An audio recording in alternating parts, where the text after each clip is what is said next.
各位弟兄姊妹、各位朋友，今日同各位分享兩節嘅詩篇嘅經文，佢記載喺84篇第5到第6節，係咁樣講嘅：靠你有力量，心中想往錫安大道的，這人便為有福。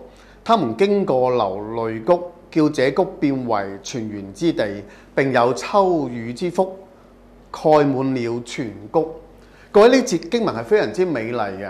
佢講到原來一個人好渴想去朝見神嘅時候，佢就係有福嘅。原來喺聖經裏邊，山係代表上帝嘅聖地，特別係錫安山；海係代表邪惡嘅，所以最近美國把拉登抌佢落海，其實係整蠱佢嘅。因為點解呢？海係邪惡嘅，按照舊約聖經嘅觀念，海係唔好嘅。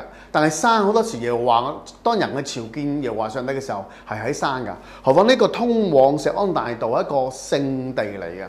各位，原來佢代表一個人完全好想渴望去朝見神、去敬拜神、去讚美神，呢個人變為有福。但喺呢一個整個路程裏邊，唔係一切順利嘅，亦都好似代表我哋人生有陣時我哋經歷好多嘅苦難、好多嘅痛苦，經歷好多嘅眼淚，呢個被稱為流淚谷。但係唔需要懼怕，因為上帝有應許嘅，佢應許提醒我哋呢個流淚谷必變為一個泉源之地。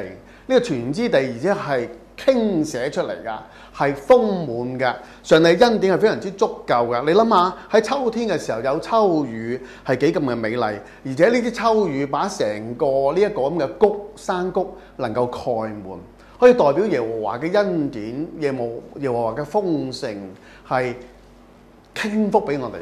弟兄姊妹，我就想起喺詩篇裏邊一節好經典嘅經文，係詩篇23篇。佢提醒我哋，佢話：我哋雖然行過死蔭嘅幽谷，也不怕遭害。有陣時人係經過死蔭嘅幽谷，但係最重要，我哋唔係永遠停留喺一個死蔭嘅幽谷裏邊，而係按咗一個英文字 pass through 經過。我哋雖然經過死蔭幽谷，也不怕遭害，因為耶和華上帝成為我哋嘅保護。佢唔單止成為我哋嘅保護，亦都成為我哋嘅牧者，我哋人生嘅領導、人生嘅伴行者。我哋仲有咩懼怕呢？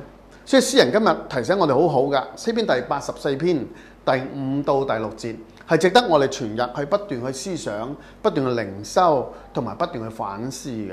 佢提醒我哋話：你靠你有力量，心中想往錫安大道的，這人變為有福。他們經過流淚谷，叫這谷變為泉源之地，並有秋雨之福，蓋滿了全谷。我哋真係好感謝我哋嘅耶和華上帝。